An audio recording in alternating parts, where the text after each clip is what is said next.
우리 함께 사도신경으로 우리의 신앙을 고백하겠습니다. 나는 전능하신 아버지 하나님 천지의 창조주를 믿습니다. 나는 그의 유일하신 아들 우리 주 예수 그리스도를 믿습니다.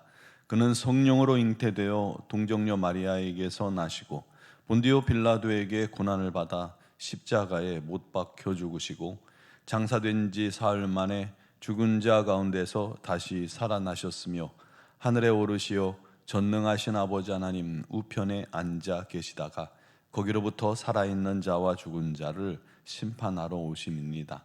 나는 성령을 믿으며 거룩한 공교회와 성도의 교제와 죄를 용서받는 것과 몸의 부활과 영생을 믿습니다. 아멘. 찬송가 430장 찬양 드리겠습니다.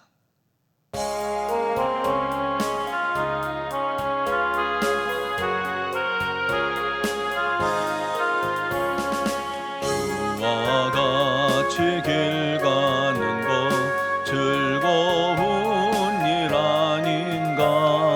우리 주님 걸어가신 발자취를 밟겠네.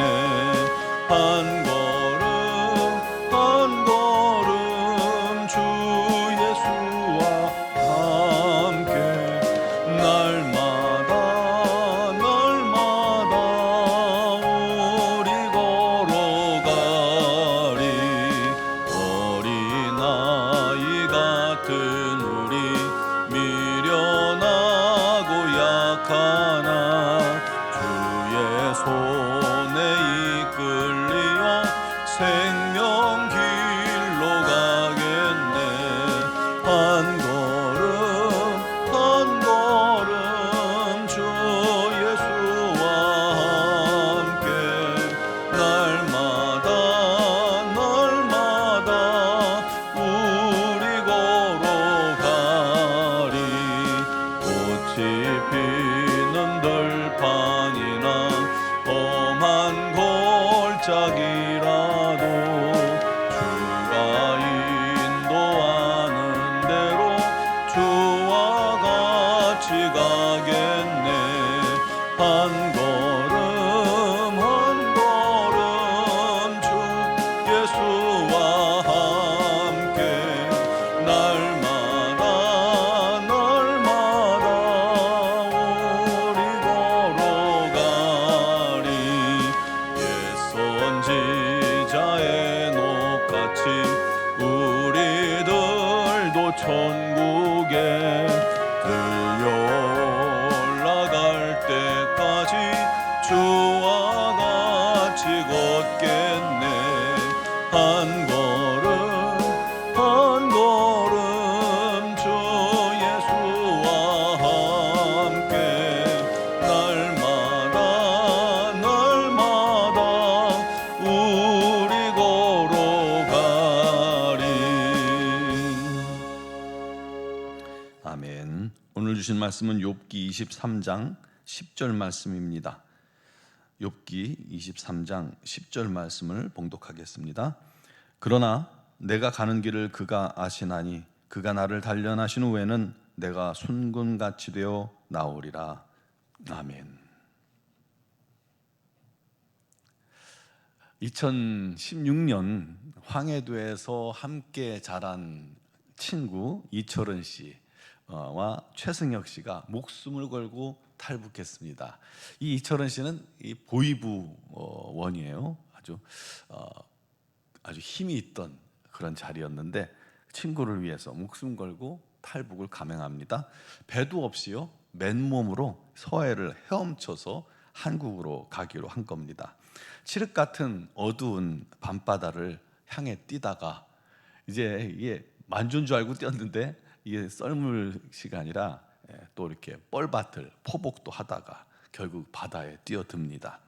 어두워서 어디가 남쪽인지 북쪽인지 자신들이 제대로 가고 있는지조차 확신할 수 없었다고 합니다. 게다가 거센 조류는 자꾸 엉뚱한 방향으로 자신들을 계속 밀어내더라는 겁니다. 또 차가운 바닷물 때문에 다리에 쥐가 난 승혁 씨는 더 이상 갈 수 없다며 자기 삶을 포기하려고 했고, 철은 씨는 그런 그를 끝까지 붙들면서 함께 가자고 외쳤다는 거예요. 그렇게 가까스로 육지에 올라왔는데 그곳은 육지가 아니라 무인도였다고 합니다. 목숨 걸고 바다를 건넜는데도 지금 자기들이 한국 땅인지 북한 땅인지 방향 감각이 없어서 모르는 거예요. 또 떠밀려 왔기 때문에요. 그때 배 한 척이 이렇게 다가왔는데 두 사람은 북한 경비정 같아서 오히려 몸을 숨겼다고 합니다. 들키면 죽으니까요. 그때 두 사람이 알지 못한 것이 있었습니다. 그들이 북한의 개포를 뛸 때부터 한국군은요, 해안 감시 장비로 두 사람의 움직임을 다 지켜보고 있었다는 거예요. 두 사람 눈에는 아무것도 안 보였지만 한국군은 그들의 위치를 살피고 있었던 것이죠. 그들은 아무도 자신을 발견하지 못했다고 그렇게 생각했지만 한국군은 지켜보고 있었고요. 그들은 배를 보고 두려워 숨었지만 사실 자신들을 구하기 위해 온 배였다는 것입니다. 마침내 둘은 한국군에게 발견되어서 무사히 한국 땅에 올 수가 있었습니다. 그들은 자신들을 지켜보는 눈을 볼 수 없었지만 그 눈은 한순간도 그들을 놓치지 않았던 것입니다. 우리 하나님의 눈, 우리를 향하신 하나님의 눈도 그와 같음을 믿으시기 바랍니다. 욥도요, 하나님을 볼 수가 없었습니다. 앞으로 가도 안 계시고 뒤로 가도 보이지 않습니다. 왼쪽에서 일하시나 돌아봐도 오른쪽인가 바라봐도 하나님을 도무지 아무 데서도 찾을 수 없었습니다. 그러나 욥은 그 막막한 자리에서 오늘 이렇게 고백합니다. 내가 가는 길을 그가 아시나니. 내가 하나님을 보지 못한다고 하나님도 나를 못 보시는 것이 아니라는 것이죠. 내가 어디쯤 와 있는지 어디쯤 서 있는지 나는 몰라도 우리 하나님은 아신다는 것입니다. 우리는 때로 인생의 밤바다를 건넙니다. 방향도 보이지 않고 기도해도 대답이 없습니다. 위험에 노출되기도 합니다. 그러나 성도는 하나님의 시야에서 사라지는 법이 없다는 것을 믿으시기 바랍니다. 마치 어린 자녀를 우리 부모로서 부모들이 다른 일을 할지라도 계속해서 이 아이를 24시간 지켜보는 것과 같이 말입니다. 그런 엄마의 눈빛과 같이 하나님도 저와 여러분들을 지켜보고 계십니다. 오늘 본문은 짧은 한 절이지만 여러 가지 메시지를 우리에게 가르칩니다. 첫째는요, 내가 하나님께 나아갈 길을 찾지 못해도 하나님은 나를 아시고 보시고 인도하신다는 것입니다. 욥은 내가 가는 길을 안다고 하지 않았습니다. 알 수가 없죠. 반대로 모릅니다. 욥은 자기에게 닥친 고난이 왜 찾아왔는지도 모릅니다. 이 고난이 언제 끝날지도 전혀 모릅니다. 앞으로 자기 인생이 어떻게 흘러갈지 예상할 수 없습니다. 그러나 욥이 아는 것이 한 가지 분명한 것이 있습니다. 나는 모르지만 하나님은 내 길을 아신다는 것입니다. 참 귀하죠? 우리는 고난을 만나면 자꾸 이유를 묻습니다. 왜 이런 일이 일어났을까요? 내가 무엇을 잘못했을까요? 언제까지 이 길을 가야 할까요? 그때 하나님께서 이유를 설명해 주시면 참 좋겠는데 그렇지 않을 때가 많습니다.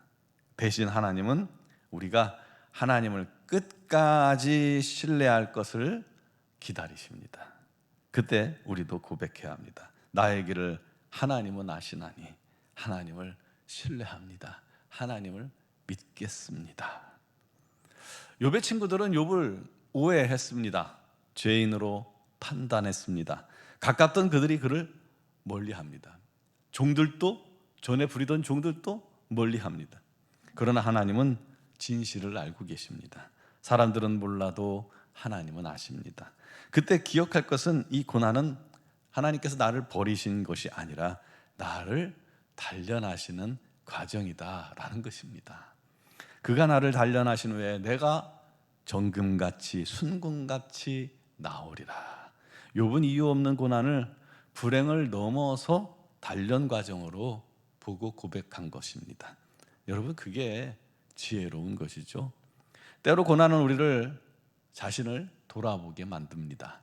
또 그를 통해서 우리를 정결하게 해줍니다. 내게 있는 고난 때문에요, 내 욕심도 버리고 내 육의 방탕함도 버리게 되고요, 우리 자신을 정결하게 하고 또 죄를 버리게 만듭니다. 죄에서 떠나게 하고요, 또 고난이 나의 부족함을 보게 해서 나를 겸손의 자리로 밀어넣기도 합니다. 그리고 이 고난 속에서 아무것도 할 게 없기 때문에 오직 하나님만 바라보는 그런 시간을 갖게 됩니다. 그를 통해서 또 기도의 사람으로 한 사람이 세워집니다. 순종의 사람이 되게 만드십니다. 그렇다면 이 고난은 단련이 맞는 것이죠. 그리고 고난의 끝은 잿더미만 남는 게 아니라 순금이라는 것입니다. 정금만 남는다는 것입니다. 하나님 보시기에 정결하고 순결하여 거룩하신, 하나님 손에 붙들려 사용될 만큼 순수한 자녀가, 겸손한 자녀가 된다는 것입니다. 그러므로 우리 하나님께서 우리에게 고난을 주실 때는 다 계획이 있고 뜻이 있고 모든 것을 합력하여 손으로 이끄실 수 있다는 겁니다. 지금 하나님의 응답이 너무나도 늦어져서 고통스럽습니까? 그때 우리는 기억하고 생각해야 합니다. 하나님을 바라봐야 되고요, 기도해야 합니다. 그냥 퍼져 있지 말고 우리 하나님께 나와야 합니다. 고난을 통해서 하나님은 우리를 정금 같게 하신다는 것을 기억하시기 바랍니다. 그리고 우리 하나님께 오히려 감사하세요. 감사가 많을 때 고난을 빨리 통과하게 될 것입니다. 고난을 연단의 시간이라고 우리 하나님 앞에서 고백하길 바랍니다. 고난을 하나님과 더 가까워지고 긴밀해지는 시간으로 만드시기 바랍니다. 고난을 통과하여 순결한 믿음을 갖고 하나님을 기쁘시게 하는 그런 믿음의 종, 믿음의 선한 일꾼들이 되시기 바랍니다. 그를 위해 하나님께서 여러분에게 고난을 허락하신 것입니다. 우리 하나님께서 여러분을 떠나신 것이 아니라 한순간도 여러분을 포기하지 않으시고 또 여러분을 향한 시선을 빼앗기지 않으시고 여러분을 바라보시고 여러분의 변화를 기다리시고 함께 하신다는 것을 기억하시고 오늘도 승리하는 그런 귀한 저와 여러분 되기를 주님의 이름으로 축원합니다. 기도드리겠습니다. 사랑하시는 하나님, 때로 우리 삶 속에 여러 가지 많은 환난과 고통과 또 어려움을 만나게 됩니다. 그러나 우리가 하나님 손 안에 있음을 기억하게 하시고 우리 하나님의 시선 안에 있음을 기억하게 하시고 우리 하나님의 섭리 안에 있음을 기억하게 하시고 우리 하나님의 능력 안에 있음을, 우리 하나님의 손 안에 있음을 잊지 않게 하여 주옵소서. 그러므로 우리에게 찾아오는 이 많은 고난을 오히려 연단의 기회로 삼게 하시옵소서. 그를 통해서, 이 고난을 통해서 오히려 더 하나님과 가까워지고 우리 하나님의 은혜를 더 깊이 체험하고 우리가 더 겸손해지고 우리 안에 있는 죄를 발견하여 버리게 해주시고 날마다 날마다 새롭게, 더 새롭게 되어 우리 하나님의 영광을 위해 쓰임받는 하나님의 귀한 종들 되게 하시고 우리 입술이 변화되어 불평과 원망이 아니라 감사와 믿음의 고백이 끊이지 않는 성도들이 되게 하여 주옵소서. 오늘도 여러 가지 간구와 기도 제목을 주님께 아뢰을 때 우리 하나님께서 또한 들으시나니 역사하여 주옵소서. 응답하여 주옵소서. 질고로 말미암아 투병 중인 모든 지체들에게 하늘의 신령한 은혜를, 그리고 땅에 기름진 복을, 또한 강건의 은혜를 더하여 주셔서 이들이 그 모든 질고를 이기게 하시고 혹시 여전히 그 질고 가운데 있을지라도 우리 하나님을 바라보며 감사와 찬양을 주께 돌리게 하여 주시옵소서. 마침내 우리 하나님의 손이 그에게 임하여 치유의 능력을 맛보며 우리 하나님께 감사와 찬양, 우리 하나님의 참 증인으로 세워지게 하여 주옵소서. 우리 최성나 원로 목사님, 우리 하나님께서 또한 다시금 삶의 기회를 주셨사오니 아버지 속히 일으켜 주시고 회복의 은혜가 넘치게 하여 주옵소서. 아버지 마음으로 고통당하고 또 여러 가지 질고로 또 영적으로 또 여러 가지 삶의 환경 때문에 어려워하는 모든 지체들에게 오늘도 믿음으로 구하는 기도에 주님께서 응답하여 주시옵고 삶의 현장 곳곳에서 이들이 예수의 증인으로 살아갈 수 있도록 인도하여 주옵소서. 우리를 변화시켜 주옵소서. 이 나라의 민족도 우리 하나님께서 붙드시고 우리 하나님의 정의와 우리 하나님의 뜻을 이루는 민족 삼아 주시옵소서. 아버지, 여러 가지 많은 어려움과 고통이 있습니다. 우리의 부족과 연약함도 있습니다. 하나 주님께서 사랑하시는 민족을 붙들어 주시고 우리 하나님의 뜻 가운데로 인도하여 마침내 우리 하나님의 생명 복음을 위하여서만 귀히 쓰임받는 영광스러운 민족 삼아 주시옵소서. 모든 악한 세력의 도전을 예수의 이름으로 다 물리쳐 나아갈 수 있도록 은혜 베풀어 주옵소서. 미얀마 영권 한인중앙교회와 우리 선교사님들에게도 날마다 세임과 능력과 지혜와 권능을 더하여 주시고, 또 황존직 피택자들도 또 주님께서 또한 임직 때까지 잘 준비되게 하여 주셔서 귀한 하나님의 일꾼들로 세워 주시옵소서. 오늘 이 새벽에도 주의 이름을 부르며 간구하는 모든 성도들의 기도를 주님께서 들으시며 역사하시며 은혜 베푸실 줄 믿사옵고 예수 그리스도의 이름으로 기도드리옵나이다. 아멘.